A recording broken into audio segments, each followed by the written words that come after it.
Minecraft is often celebrated for its vibrant life, the lowing of cows in the distance, the rhythmic clucking of chickens in the grass, and the bustling, constant trade of crowded villages. It is a world of noise, of movement, and of life, but there is a way to play that strips every single layer of that comfort away. When you enter a world on peaceful mode, the monsters vanish, the threat is gone. But in the deep isolation of a single-player world, something far more unsettling happens. The silence, it becomes heavy, it begins to press against you. You look across the vast, empty plains and you realize that in this infinite, procedurally generated universe, you are the only heartbeat. There is no one coming to help. There is no one to share the sunset with. And, more chillingly, there is no one left to fight. You are the king of a kingdom of ghosts. Human psychology is a strange, fragile thing. We are biologically wired to find patterns, to look for eyes in the dark, to seek out shapes in the shadows. In a world this empty, your brain begins to play cruel tricks on you. You're walking through a thick birch forest. The white, peeling bark mimics tall, thin figures standing just at the edge of your vision.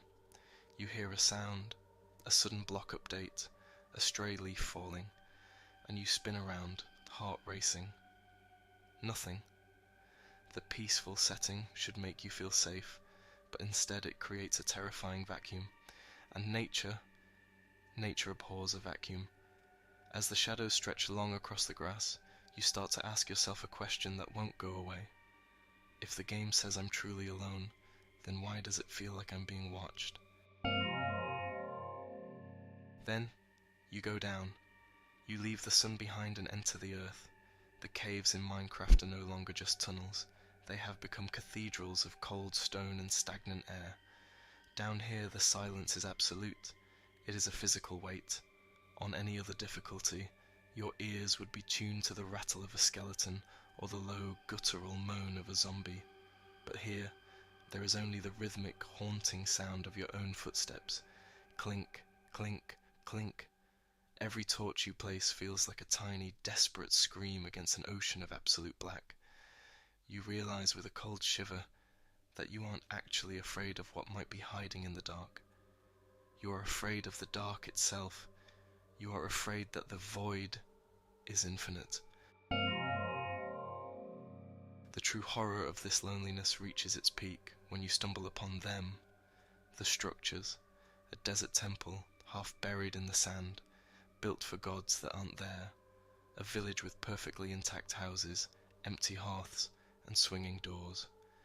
Coming across a woodland mansion standing grey and silent in the heart of a dark forest is deeply haunting. These aren't just blocks, they are evidence, they are proof that someone, or something, was once here. They built this, they walked these halls, and then they vanished. Standing in the middle of an empty town square, you realize you aren't just a player in a sandbox. You are a survivor wandering through a world that has already ended. You are an archaeologist of a dead civilization. Even hell is empty. The Nether, usually a chaotic, screaming war zone of fire and terror, becomes a silent tomb unpeaceful. The lava flows without a sound. The glowstone hums a low, vibrating note. Without the agonizing cries of the ghasts, the Nether feels like a massive, abandoned factory. It is a place of pure, cold utility, sulfur, heat, and jagged red rock. It is the most unnatural place in the entire game. Without enemies to ground the experience, it feels like a glitch in the fabric of reality.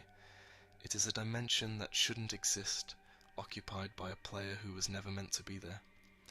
A ghost in a machine of fire. So, why do we keep coming back? Why does the silence of peaceful continue to fascinate us so deeply? Perhaps it's because Minecraft is one of the few places left where we can truly experience total, unadulterated solitude. It is the ultimate digital liminal space. It serves as a cold reminder that the scariest thing in existence isn't a monster hiding under your bed. The scariest thing is the sudden, quiet realization that in the vast, blocky infinity of the cosmos, we are completely, utterly, and finally alone.